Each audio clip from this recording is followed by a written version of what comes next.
намаз оқымай жүре бергенше, керісінше қорықпай тәуекел деп намаз бастау керек.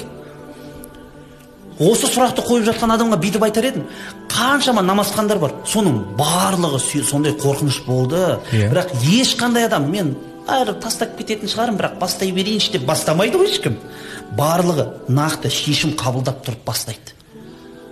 Нақты шешім қабылдап тұрып, иншалла мен намазымды қалдырмаймын, қаза қылмаймын, оны тастап кетпеуге тырысамын деп. Біліңіз, намазға лайықты жүрсеңіз, ешқашан намаз сізді тастап кетпейді.